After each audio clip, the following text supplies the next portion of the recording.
Alors, content d'être là avec vous ce matin. Merci aux gens qui nous regardent également en ligne. Je sais que vous êtes plusieurs, encore une fois, chaque semaine à le faire. On veut vous remercier, puis on veut remercier aussi les gens qui sont là, amen, qui prennent le temps de se déplacer, qui viennent. Merci d'être là. Êtes-vous content d'être là? Yes. De pouvoir être là. Oh, yes, oui. Hein? Ça, c'est bénissant.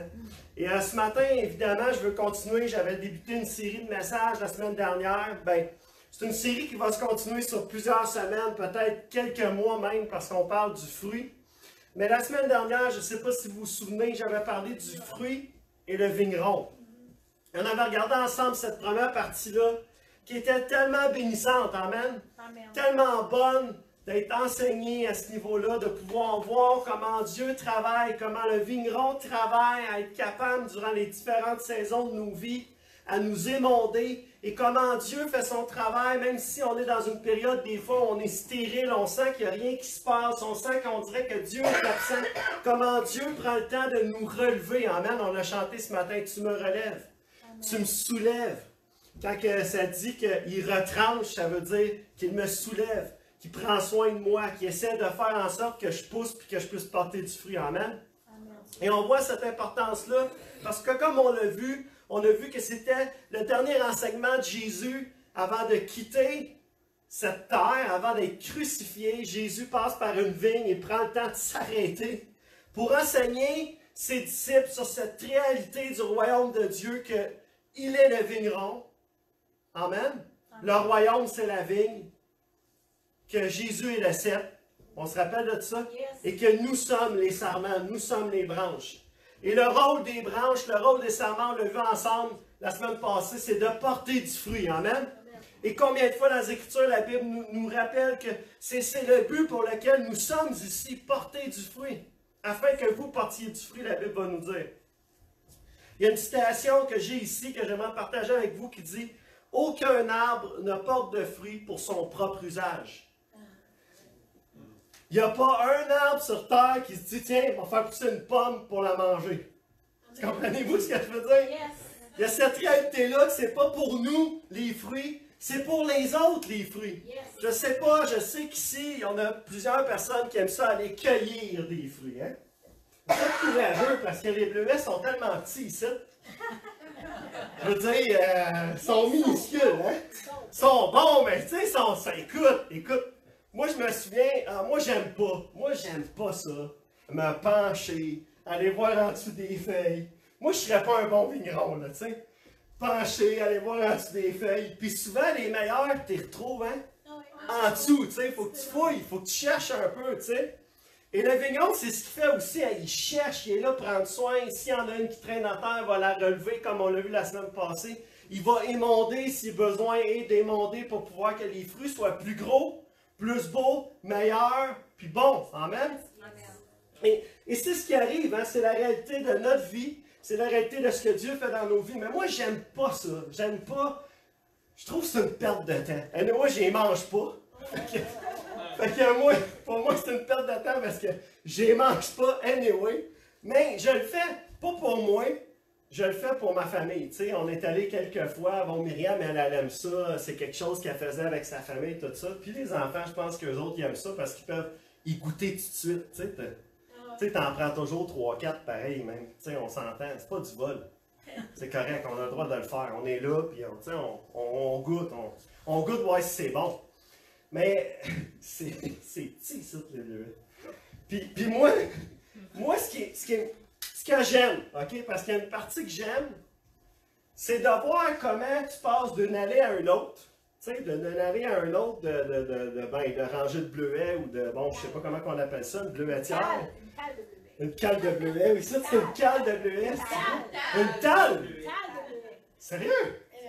C'est bien bizarre, ça. En tout cas, peu importe. Ça, c'est comme les bottes de neige, là, tu sais, c'est spécial, hein? Mais bon, fait que tu passes d'une talle à l'autre. C'est quoi ça? C'est pas grave, je trouve ça drôle. Mais moi, tu ne viens pas d'ici, là, fait que... Une talle. OK, on va essayer de le faire. Une talle à l'autre. Puis là, dans l'autre talle, ça fait drôle. Dans l'autre talle, tu vois que là, hey, les bleuets sont plus gros. Ah, ils sont meilleurs. Tu sais, d'une rangée d'une table à l'autre, excusez, d'une rangée. On ne dit pas ça ici, voyons. Mais il y a cette réalité-là que des fois, même dans l'Église, ça va se retrouver, cette réalité-là. Ah, ouch, quand même. Quand même. Mais il y a cette réalité-là qu'on... C'est vrai que dans la vie d'un, on va voir des fruits qui sont plus abondants, des fruits qui sont meilleurs, des fruits qui sont plus gros. Puis la réaction à ne pas avoir, elle est celle-ci. D'être jaloux des fruits de l'autre. Parce que les fruits que l'autre porte sont là pour une raison. Amen? Amen. Et les fruits que l'on porte sont là pour une raison. C'est pas parce qu'on a des fruits moins gros, regardez ici, ils sont moins gros, mais ils sont bien meilleurs. Bon, je vais être gentil, là. Ils sont bien meilleurs. J'ai même pas goûté, moi, fait que je sais même pas de quoi je parle. Mais ils ont l'air meilleurs, même si ils sont plus petits. Fait qu'il ne faut pas se fier à ça. Ceci dit, mon encouragement par rapport à ça ce matin, c'est de réaliser que le travail du vigneron, c'est pas nécessairement de rendre tes fruits plus gros ou meilleurs, mais de porter les fruits. Il va faire en sorte que tu portes le fruit qu'il veut que tu portes. Amen. Les fruits dont les gens ont besoin autour de toi de voir et de goûter. C'est ça la réalité. Donc on a tous des dons, des réalités différentes dans nos vies. Jean 15, versets 1 à 5, qui est le verset thème de cette série, nous dit « Je suis le vrai cep et mon Père est le vigneron. » On l'a vu la semaine dernière, cette réalité-là.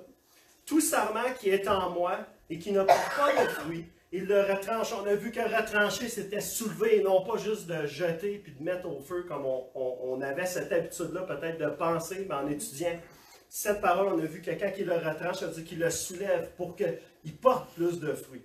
Et tout sarment qui porte du fruit, il l'émonde afin qu'il porte encore plus de fruits. Déjà, vous êtes purs à cause de la parole que je vous ai annoncée.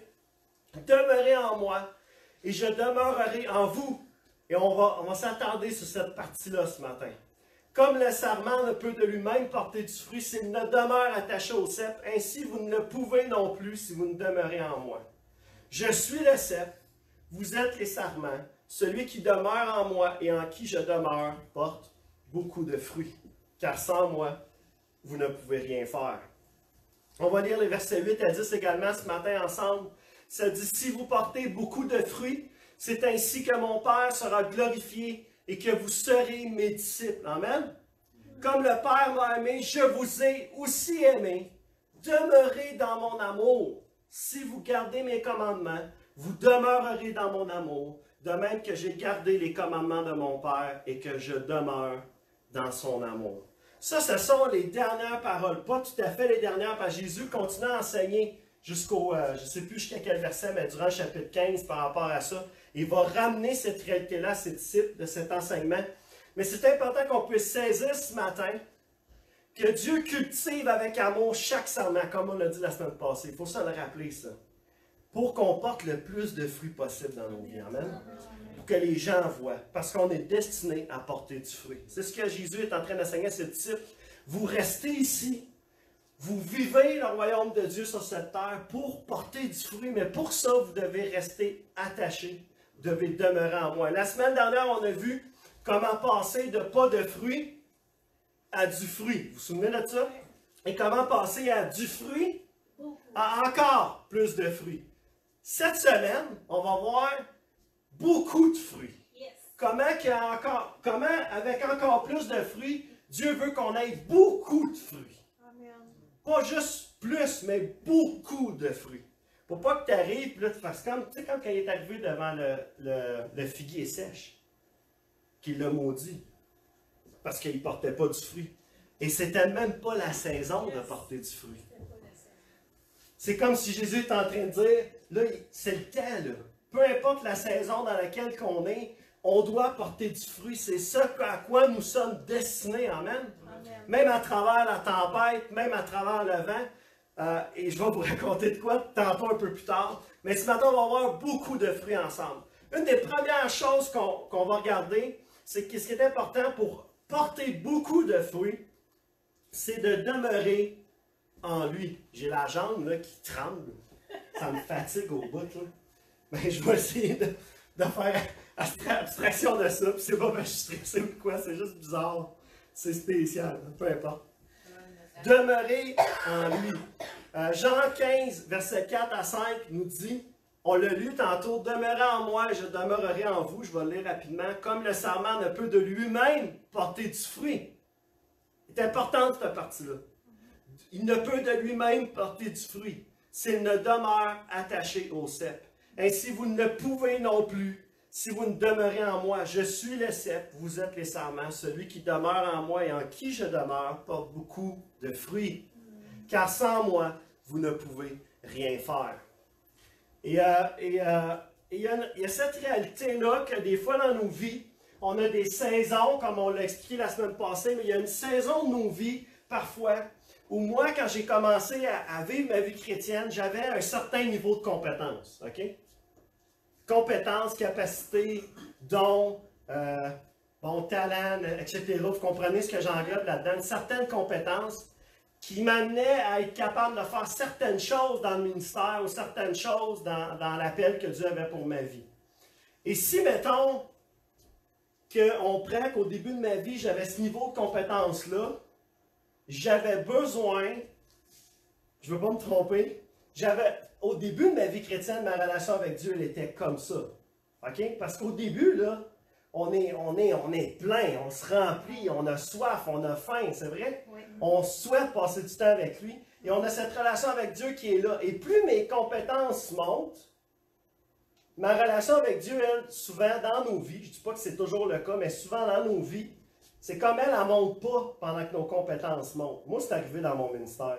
Mes compétences ont monté, mon expérience a monté. Bon, j'ai vécu des défis qui m'ont fait progresser. Et là, mais ma relation avec Dieu n'a pas bougé. Et j'arrive à un point où je stagne dans ma vie. Êtes-vous d'accord avec ça? Oui. Il y a des fois dans nos saisons de nos vies, on est comme, me semble, il manque quelque chose. Il y a quelque chose, là, tu sais, que... Tu sais, tu portes du fruit, les gens te disent, hey, t'as quelque chose. Mais toi, t'es comme, je veux plus, là, tu sais. Mais ça, je veux plus que ça. Je suis rendu à un point où, Seigneur, j'ai besoin de plus que ça. Et souvent, par nos compétences, on va essayer de faire monter notre niveau. On va dire, hey, je vais augmenter, je vais lire plus la Bible. Mais ça ne veut pas dire que parce que tu lis plus la Bible que ta relation avec Dieu elle change. Je vais étudier, je vais me renseigner, je vais aller à l'IBQ, je vais faire tout ce qu'il faut.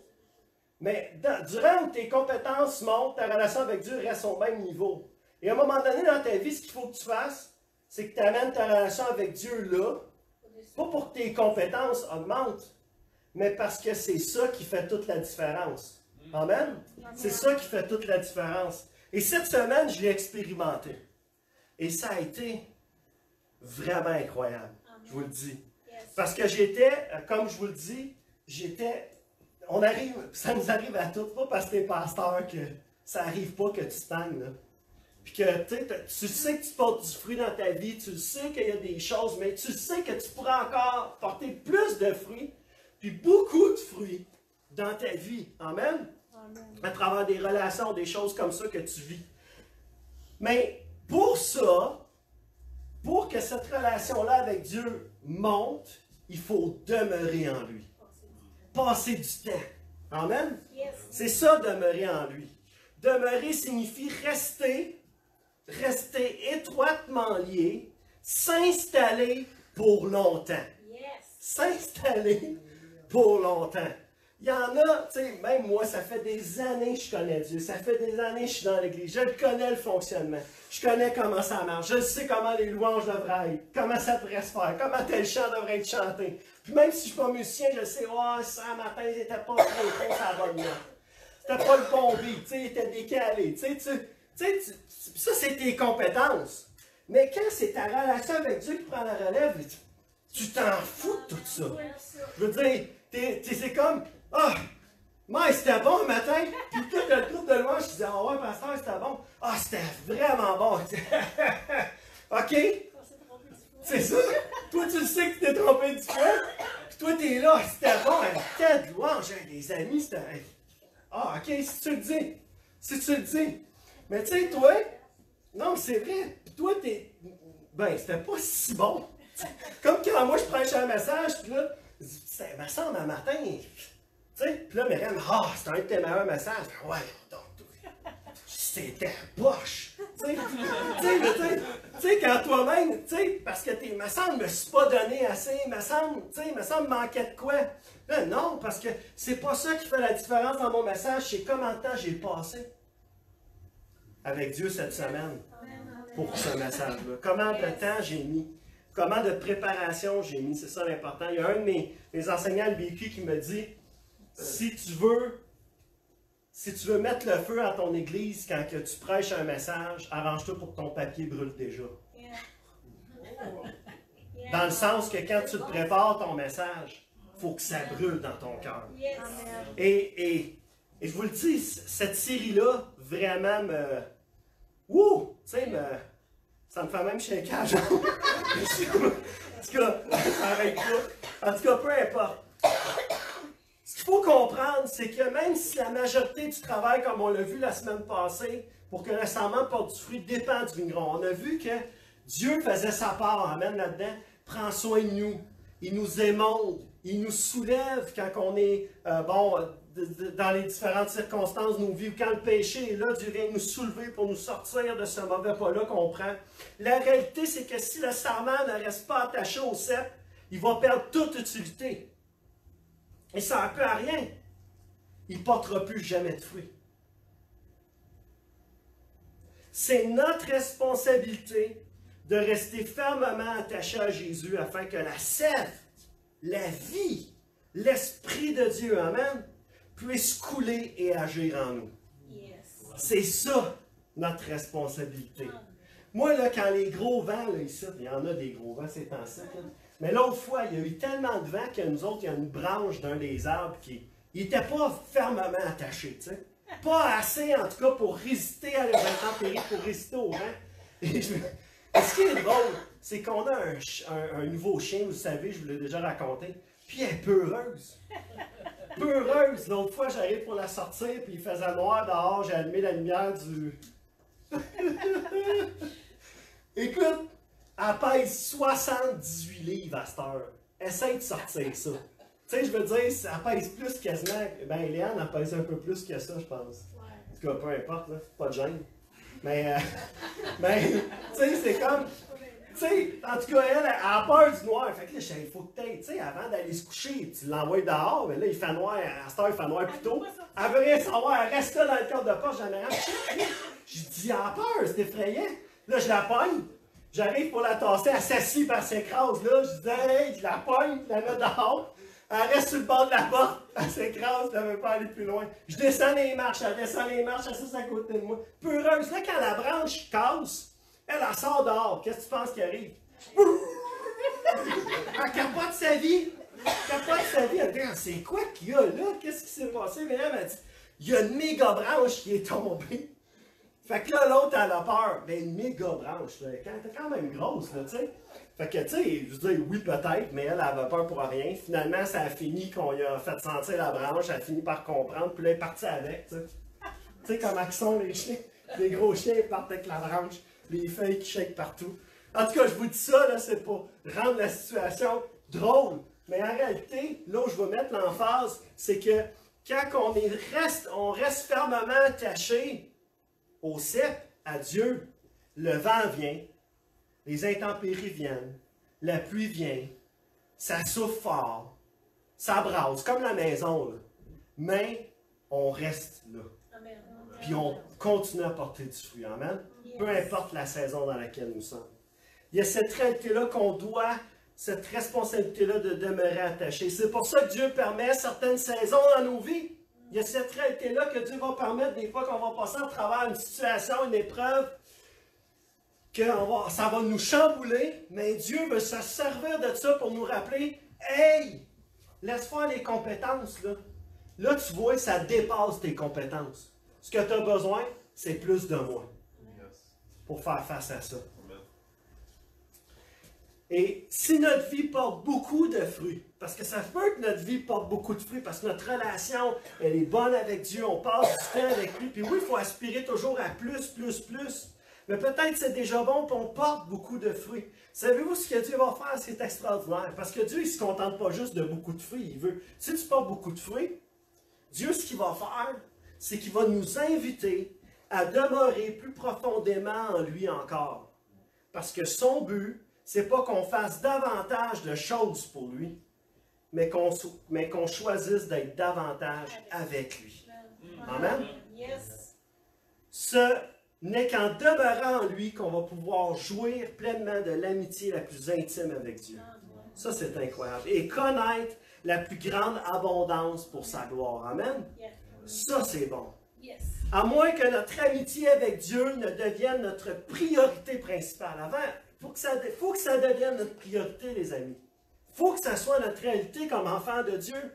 Quel enfant n'aime pas passer du temps, bon, avec son papa ou sa maman? Je sais qu'il y a des réalités là, par rapport à l'image que je donne ici, que des fois, c'est pas toujours plaisant dans certaines circonstances, mais prenez cette réalité que tout va bien à la maison, on a une bonne relation avec notre papa, notre maman. On veut passer du temps avec eux autres. Amen. On veut que notre papa joue avec nous. On veut que notre maman prenne du temps avec nous. Puis quand on est ado, on veut qu'il nous laisse tranquille. C'est ça qui arrive quand on passe à côté. C'est correct aussi. C'est notre saison de nos vies. Là, c'est les parents qui se font émonder. C'est correct. Mais si on ne fait pas ça, on n'accomplira jamais pleinement la destinée que Dieu a pour nos vies. Porter beaucoup de fruits. Amen. Bruce Wilkinson a dit ceci, il dit Dieu, après qu'il ait passé par une saison d'émondage, une saison où Dieu voulait qu'il porte beaucoup de fruits dans son ministère, il est arrivé à ce point-ci de sa vie où il a dit Dieu ne voulait pas que je fasse davantage pour lui. Il voulait que je sois davantage avec lui. Yes. Et souvent dans nos vies, on est là, puis il me semble, j'en fais pas assez. Il me semble, Seigneur, je pourrais faire plus. Il me semble, on pense que le fruit, c'est de faire plus pour Dieu. Et ce que Dieu est en train de nous dire ce matin, c'est hey, une fois que tu portes beaucoup de fruits, laisse faire. C'est pas les œuvres, c'est pas les choses que tu vas faire, c'est comment tu vas demeurer en moi qui va faire que les gens vont encore voir beaucoup de fruits dans ta vie, puis plus de fruits encore. Amen. Amen. Alors, c'est de chercher ce matin à être davantage avec lui, de demeurer en lui pour porter beaucoup de fruits. La deuxième chose qui va dans le même sens que la première, c'est de vivre dans sa présence. Amen. Demeurer en lui veut dire vivre dans sa présence. Jean 15, verset 8 à 10 nous dit, on l'a lu un peu plus tôt, si vous portez beaucoup de fruits, c'est ainsi que mon Père sera glorifié et que vous serez mes disciples. Comme le Père m'a aimé, je vous ai aussi aimé. Demeurez dans mon amour. Et à travers le Jean chapitre 15, 10 fois, le mot demeurer va apparaître. Jésus met une emphase précise sur ce thème-là. Pour que vous portiez du fruit, il faut que vous demeuriez en moi. Il faut que vous demeurez dans mon amour. Il faut que vous demeurez attachés à moi. Amen? Amen. Si vous gardez mes commandements, vous demeurerez dans mon amour. Amen. Dieu nous donne une piste ici. Si vous gardez mes commandements, si vous faites ce que je vous demande, si vous agissez, si vous faites ma volonté, vous demeurerez dans mon amour. Ça, c'est une clé pour nos vies. De même que j'ai gardé les commandements de mon Père et que je demeure dans son amour.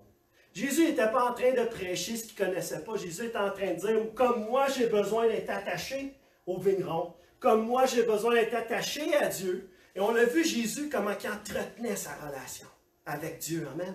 Comment de fois il s'est retiré seul, sans personne pour le déranger, sans distraction pour passer du temps avec son Dieu. À chaque fois qu'il revenait, amen, il faisait davantage pour Dieu. Mais avant de faire davantage pour Dieu, il était davantage avec Dieu. Amen. Il avait besoin de ça. Mais on voit Jésus revenir de la montagne. Qu'est-ce qui arrive? Il y a une foule, il guérit des malades. Le paralysé là, sur le toit, c'est ça qui est arrivé. Jésus revenait de son temps. Il arrive, une foule qui est là, font descendre le gars. Jésus arrive. Hey, wow! Wow! T'es guéri, mon homme! À cause de la foi de ces hommes-là qui t'ont emmené jusqu'ici. Qui ont percé le toit. Ils ont fait un trou dans le toit de quelqu'un d'autre qui ne connaissait pas. T'imagines l'audace que ça demande de faire ça? T'sais. Il faut qu'il rencontre Jésus, ce gars-là. Il faut qu'il rencontre Jésus pour être guéri, parce que c'est juste Jésus qui peut le guérir. Ça, c'est toute une audace. Amen? Yes. De vivre dans sa présence. Eux, ils savaient ce que Jésus avait à rapporter. Psaume 42, verset 2 à 3 nous dit, comme une biche soupire après des courants d'eau, ainsi mon âme soupire après toi, Ô Dieu, mon âme a soif de Dieu, du Dieu vivant. Yes. Ceux qui chassent doivent savoir qu'est-ce que je veux dire. Parce que, tu sais, peut-être proche des courants d'eau, tu vas en pogner une coupe de biche de plus. Comprenez-vous ce que je veux dire? Ça soupire après le fait de vouloir boire, le fait de vouloir être près de l'eau. Pourquoi? Parce qu'ils ont besoin de se nourrir, ils ont besoin de ça. Et la Bible nous dit comme une biche soupire, comme une biche soupire, comme elle a tant besoin, on a besoin nous aussi du Dieu vivant. Amen. Psaume 27, 4, David dit, « Je demande à l'Éternel une chose que je désire ardemment. Ardemment.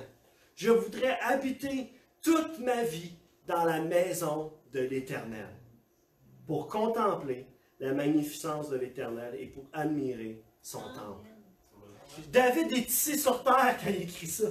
Mais il dit, il y a une chose que je désire plus que tout, c'est d'habiter toute ma vie dans la maison de l'Éternel. Et ce que David est en train de nous proposer, ce que David est en train de nous affirmer, c'est que c'est possible, même ici, de vivre cette réalité, d'habiter dans la maison de l'Éternel. Ma maison peut devenir celle où Dieu habite. Amen. Yes. La maison de mon cœur. Ma vie est la maison où Dieu habite. Et David est en train de dire, je veux ça, je désire ça ardemment, je veux vivre la présence de Dieu 24 heures sur 24. 7 jours sur 7, comme les gens coutus. Ben, pas ici, là. Il y a des places, les gens coutus sont ouverts 24 heures sur 24, 7 jours sur 7. Ben, peut-être les Tim Hortons, peut-être plus. Ici, il y en a peut-être quelques-uns ailleurs. Là. Ici, je pense qu'on en a même plus, là. 7 jours sur 7, 24 heures sur 24. Mais il y a cette réalité-là qu'on veut, hein, comme quelqu'un a besoin d'un café 24 heures sur 24, 7 jours sur 7, on a bien plus besoin de vivre dans la présence de Dieu. Hein, Claudette, que du café 24 heures. Hein, 24 heures sur... Oh oui, je te connais assez pour dire que c'est ça. Je vais t'acheter des petits bonbons au café, là, comme M. Marcoux m'a donné tantôt. Ça va peut-être faire le job, mais on a besoin de vivre dans la présence de Dieu. Quand on vit dans la présence de Dieu, savez-vous ce qu'on fait? On cherche une personne. Amen? On désire ardemment la présence de Dieu. On est assoiffé après la présence de Dieu. On attend la présence de Dieu. On le voit. Et là, mais là, comment je peux voir? Ben, on le voit parce qu'on voit ce que Dieu fait. Amen. On le connaît, on l'aime, on l'entend et on y répond. C'est ça la réalité de vivre dans la présence de Dieu. On a besoin de plus de Dieu dans tous les aspects de nos vies. Yes. On a besoin de plus de Dieu. Que ça fasse 30, 40, 50, 10 ans, 5 ans qu'on est dans l'Église, qu'on vive cette réalité de lire notre Bible, de passer du temps dans la prière. On a besoin encore plus de cela. On a besoin encore plus de cette réalité. Vous savez, lire notre Bible puis prier, c'est pas juste ça la présence de Dieu. Des fois, c'est de s'arrêter, de rien dire, d'écouter. Des fois, c'est de prier, de combattre, d'intercéder. Des fois, c'est ça la présence de Dieu. Des fois, c'est juste d'être là puis d'attendre. Seigneur, OK. Comme moi dans l'ascenseur. Pas le choix. Qu'est-ce que tu as à me dire? C'est le temps. Tu sais, quand tu es pris dans un ascenseur, c'est le temps. Comprenez-vous ce que je veux dire? Il y a cette réalité-là. On doit vivre la présence de Dieu. Et laissez-moi vous dire ceci. Vivre la présence de Dieu, ce n'est pas une question de sentiment ou de sensation.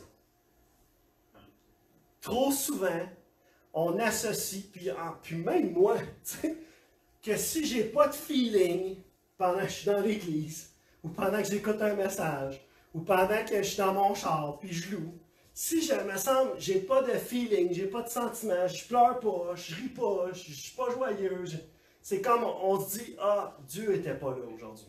Dieu était pas là. Ah, Dieu est là. Amen. Le problème qu'on a, c'est qu'on est humain, et trop souvent, on va associer sentiment, sensation à la présence de Dieu.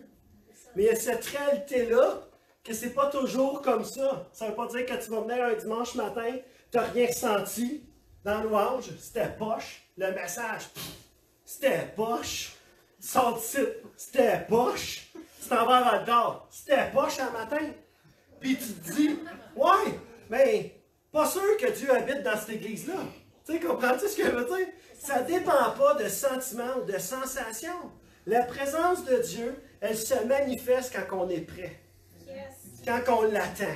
Quand on l'écoute, quand on l'entend, puis quand on y répond. Amen. C'est ça. Il y a des fois, je suis dans mon bureau, je prépare un message. Il me semble, il n'y a rien. Tu sais, je ne file pas mon message. Il n'y a rien, je pleure pas, je ne suis pas touché, je trouve pas ça drôle. Tu sais, puis vous savez, moi j'aime ça quand c'est drôle. Tu sais, puis il me semble qu'il n'y a pas assez de joke dans mon message. Tu sais, plus, ça en prend plus. Puis tu arrives le dimanche, c'est un des meilleurs messages que tu as jamais prêché. Ou qui a eu le plus d'impact. Pourquoi? Simplement parce que ce n'est pas une question de sentiment ou de sensation. La présence de Dieu, elle est là, elle nous accompagne jour après jour. Amen. Et on devrait chercher à vivre sa présence encore plus et faire moins. Chercher à vivre sa présence encore plus et faire moins.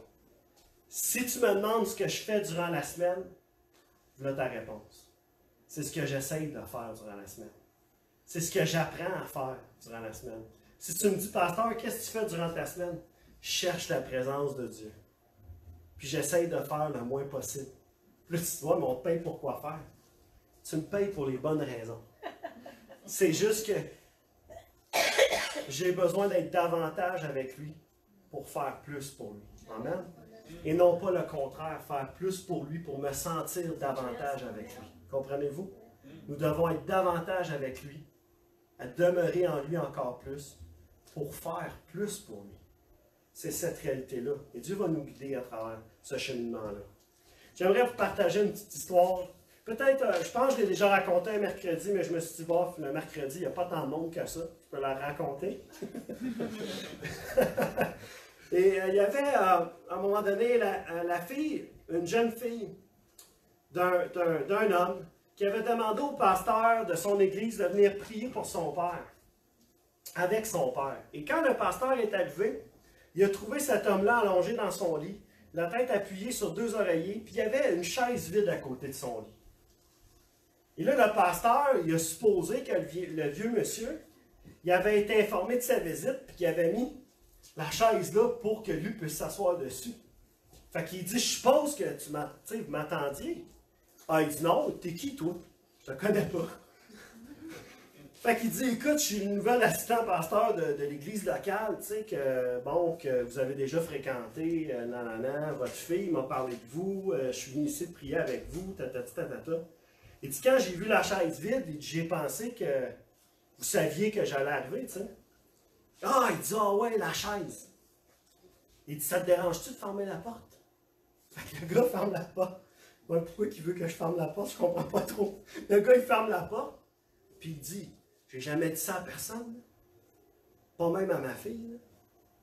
Mais toute ma vie, là, j'ai jamais su comment prier.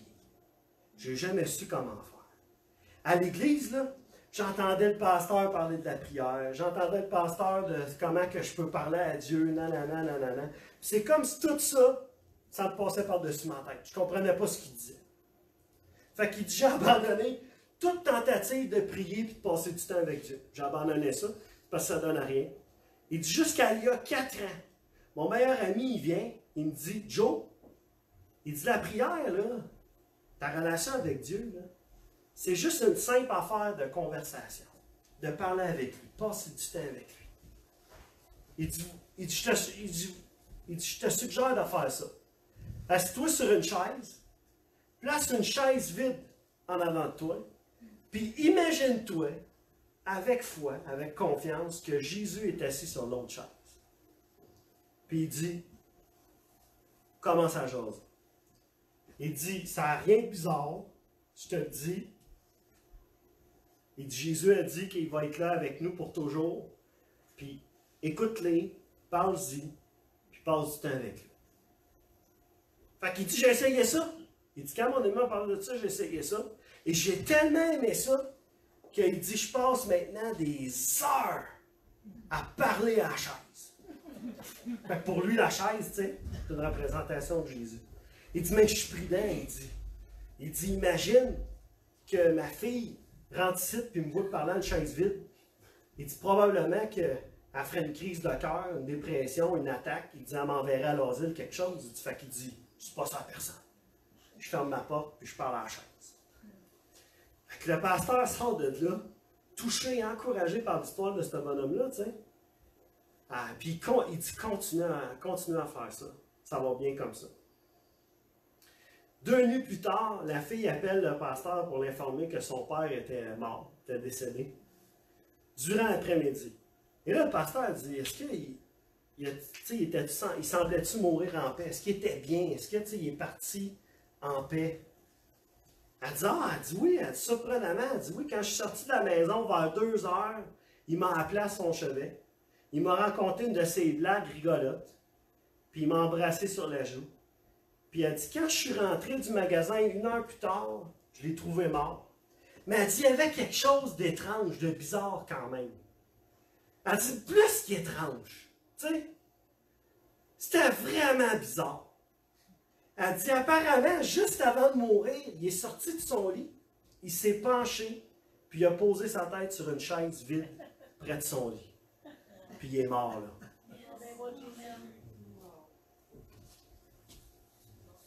Fait que pour elle, c'était bizarre. Mais pour nous, c'est stimulant. C'est encourageant de savoir. Cet homme-là, amen, c'est un encouragement pour nous. De savoir que sa relation avec Dieu, oui, ça passait par une chaise vide. Mais s'il faut mettre une chaise vide dans notre chambre pour passer des heures à entretenir la relation avec Dieu, ou manger au restaurant tout seul, en mangeant avec Dieu, puis en parlant tout seul, tu as l'air d'un fin. Comprenez-vous ce que je veux dire? Si c'est ça que ça prend pour que notre relation avec Dieu monte d'un niveau, ben, n'ayons pas peur du ridicule. N'ayons pas peur du ridicule. Amen. De toute façon, avec nos masses, à cette heure, tu peux parler, les gens ne savent pas. Tu as l'air un peu moins fou, tu sais. Tu vois juste les babines envolées. C'est moins pire, tu sais. Ben, comprenez ce que je veux dire ici. Il y a cette réalité-là que je crois sincèrement qu'on a besoin de prendre cette leçon pour nos vies. Amen. On a besoin de ça dans nos vies. Par le miracle de la vie, Bruce Wilkinson a dit ceci, par le miracle de la vie de Dieu en vous et avec vous, vous verrez apparaître dans votre vie une telle quantité de fruits et d'une telle taille que vous saurez que cela n'a rien à voir avec vos propres capacités. J'aime ça. Si vous saviez comment c'est vrai. Puis probablement qu'on peut tout s'identifier à ça, ou des moments dans nos vies, on a porté du fruit, et qu'on fait comme, comment ça se fait que j'ai la joie alors que tout le monde est triste? Comment ça se fait que je suis en paix quand tout le monde semble découragé? Comment ça se fait que je suis capable de me contrôler quand il y a 10 ans, j'aurais frappé tout ce qui bouge? Comprenez-vous ce que je veux dire? Il y a cette réalité-là qu'on va réaliser que ce n'est pas par nos propres capacités et que ça n'a rien à voir avec nous, mais que ça vient de Dieu. Amen. Alors, cherchons davantage à vivre dans sa présence et portons beaucoup de fruits. Ce matin, je veux terminer avec cette image de la pêche. Amen. Dans Jean 21, versets 3 à 8. On se souvient que les disciples, après que Jésus a été crucifié, les disciples s'en vont. Jésus n'est pas réapparu encore à tout le monde.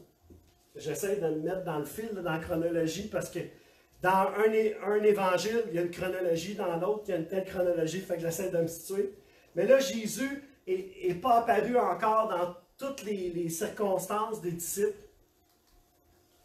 Et Jésus réapparaît dans Jean chapitre 21, versets 3 à 8. Et Simon-Pierre dit aux autres, il dit, je m'en vais pêcher. C'est un pêcheur, Simon. Il dit, là, je vais passer le temps, comme ici dans la BTB, on va pêcher aujourd'hui. Belle journée, il fait beau, soleil, on va pêcher. Il pleut, c'est encore mieux, on y va, ça va pogner plus. Fait que les gars, ils disent, hey, nous autres aussi, Pierre, on va aller pêcher avec toi. On n'a rien à faire, on va aller pêcher avec toi, coudonc, une gang de gars sur le lac dans une barque. Et ils vont avec. Et les voilà partis, la Bible nous dit. Ils montèrent dans un bateau, mais la nuit s'écoula sans qu'ils attrapent un seul poisson. T'imagines? Tu sais, c'est-tu plate quand t'attrapes rien, puis t'es là pendant une nuit de temps, une journée de temps. Moi, je m'attends assez vite. Moi, je suis pas un... Le monde, il me dit, je suis pas un vrai. Pas un vrai. Un vrai, ça reste. jusqu'à temps que ça en pogne au moins un. En Denis, un, un vrai, ça reste. Mais moi, m'a dit de quoi, là? Des menées, ça m'intéresse pas bien, pogner ça, puis si j'en pogne pas je pogne pas quelque chose, je suis découragé assez vite, puis eux autres, ils arrivent, puis j'imagine, c'est leur job, ils savent ce qu'ils font, tout ça, t'imagines, ils savent ce qu'ils font en plus, pogne rien. Et déjà, le jour commence à se lever, la Bible nous dit, et voici, Jésus se tenait debout sur le rivage, mais les disciples ignoraient que c'était lui. Jésus est là, sur le bord de la plage, les pieds dans l'eau, probablement, on ne sait pas ce qui se passe. L'image, elle est belle, en tout cas. Jésus est là, sur le bord de l'eau. Puis il est là, puis il les appelle, puis il dit, « Hey, les boys, les enfants, les jeunes, les kids, avez-vous pris du poisson? Rien dans tout. Jette donc les filets du côté droit du bateau. » Ben oui, comme si ça allait changer quelque chose. Côté droit ou gauche, il n'y aura pas plus de poissons à droite qu'à gauche.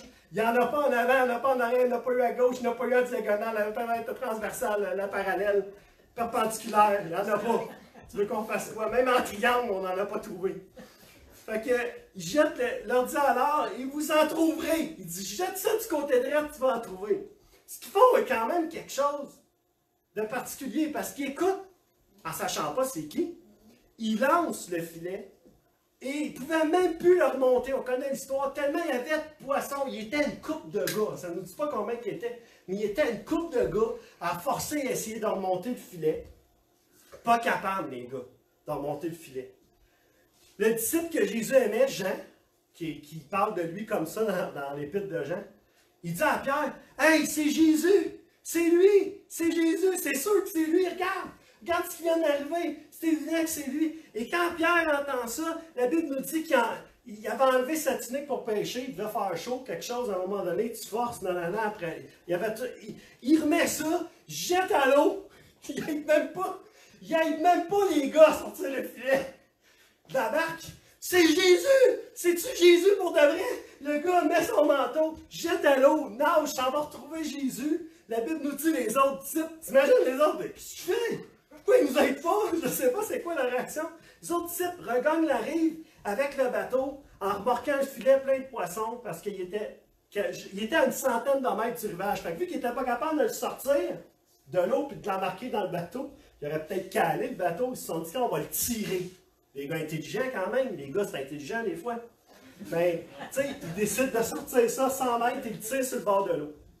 Là, c'est pas tout de suite. Là. Je veux pas vous dire ça tout de suite.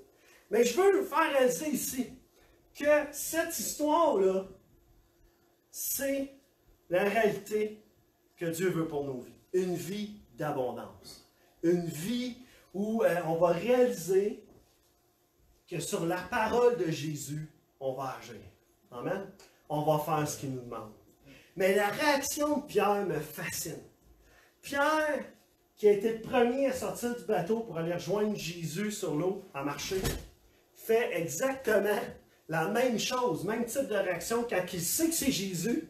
Il dit, cette fois-là, il dit, je vais nager puis je vais me rendre jusqu'à lui. Pierre, il laisse tout en arrière, il laisse ses amis, laisse les gars avec leur affaire, puis il dit, non, moi, je ne resterai pas ici plus longtemps. C'est pas vrai, je vais rester dans ce bateau-ci. Moi, il faut que je rejoigne mon Jésus, mon Seigneur, mon Sauveur qui est là-bas. C'est lui que je veux rejoindre. C'est lui que je veux. J'abandonne tout en arrière.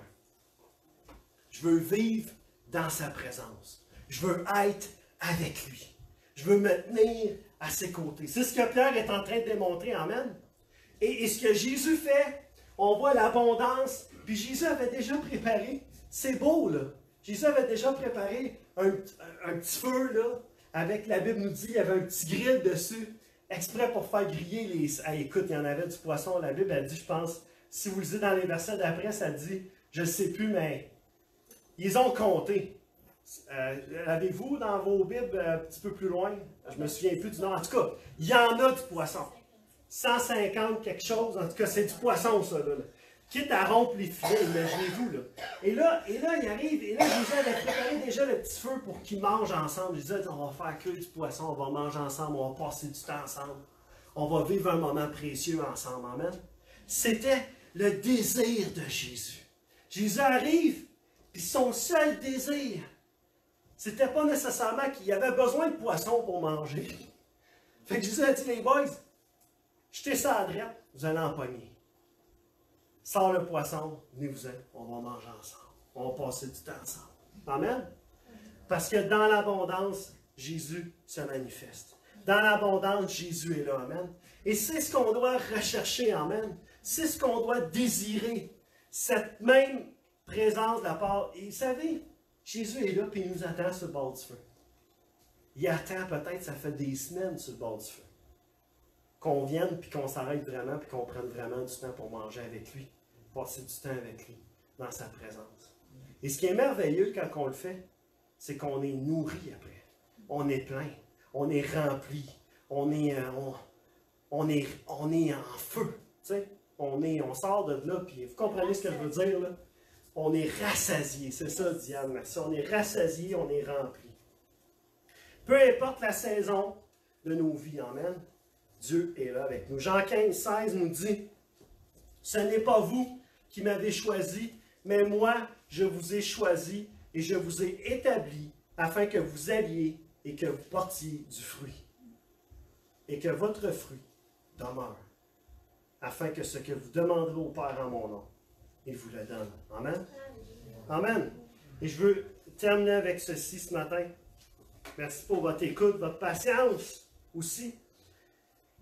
Si vous vous trouvez dans la saison de la discipline, qui est la saison qu'on a vue, la celle de stérilité, le vigneron est agenouillé à côté de vous dans la fraîcheur du matin. J'aimerais ça que vous imaginiez ça ensemble ce matin. Il étend sa main pour intervenir dans votre vie, pour vous soulever de façon à vous ramener à la fécondité. Son regard exprime de l'inquiétude et de la tristesse et non pas du dégoût, ni de l'irritation, pas même de la colère. Dieu n'est pas fâché parce qu'on ne porte pas de fruits. Il ne voit pas en vous un perdant chronique, mais un sarment choisi et soigneusement entretenu qui est tout près d'accéder à une existence tellement meilleure. Amen? Si jamais on se trouve peut-être dans la saison de l'émondage, le vigneron alors se tient à côté de vous sous le soleil de midi. Il manie une paire de cisailles plutôt impressionnante. Mais il n'est pas triste. En fait, son regard exprime de la joie et une grande attente en coupant avec prévenance des pousses superflues qu'on a vues, qui étaient nos priorités, qui étaient nos choses qu'on doit mettre de côté. Il est impressionné par votre énergie et la promesse qu'il voit en vous. Il prévoit le temps où vous réagirez par la foi à l'épreuve qu'il a mise devant vous aujourd'hui. Amen? Et peut-être qu'on se trouve dans la dernière saison qu'on vient de voir ce matin. Peut-être qu'on se trouve dans une saison où on doit demeurer dans sa présence. Amen? Et je vois le vigneron, son chapeau repoussé en arrière, appuyé contre un treillis alors que le soleil se couche. Il regarde le sarment que vous êtes avec plaisir, avec satisfaction et joie. Le simple fait d'être ici, près de vous, jouissant de votre beauté, est pour lui son moment préféré de la journée. Amen?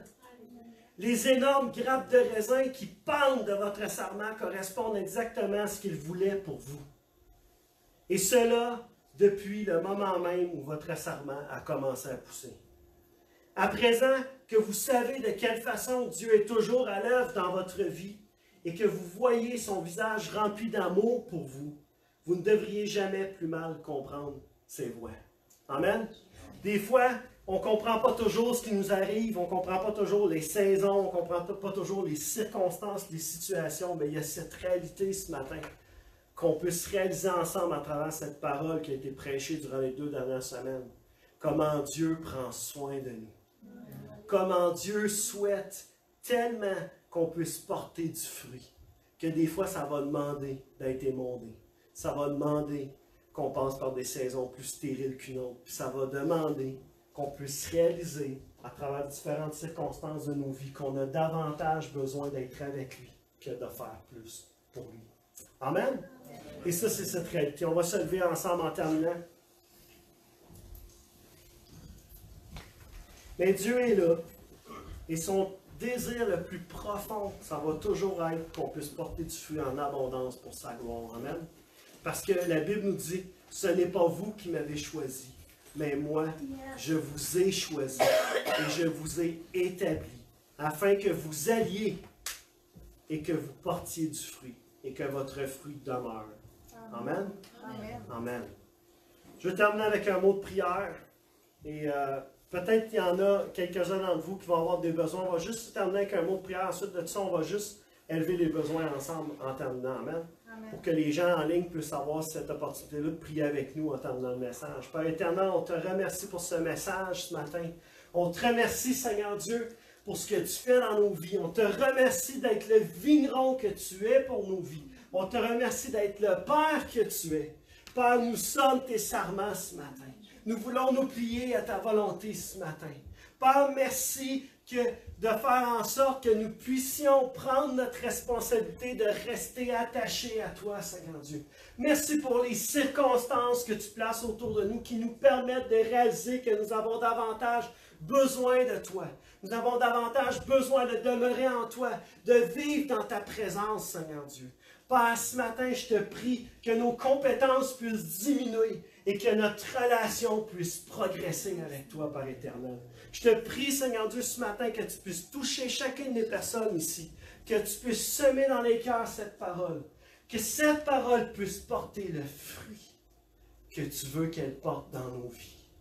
Et Père, je te remercie que tu nous as choisis, chacun de nous, individuellement, pour porter le fruit que tu veux que l'on porte. Non pas pour nous-mêmes, pour s'en glorifier, pour dire « Regardez le beau fruit que je porte », mais pour que les autres puissent goûter, puissent connaître, puissent toucher et que tu sois glorifié à travers les fruits que l'on porte dans nos vies. Dans le nom de Jésus, on a prié. Amen. Amen. Donc, bye bye tout le monde en ligne qui nous ont écoutés, suivis. Est-ce que peut-être il y en a qui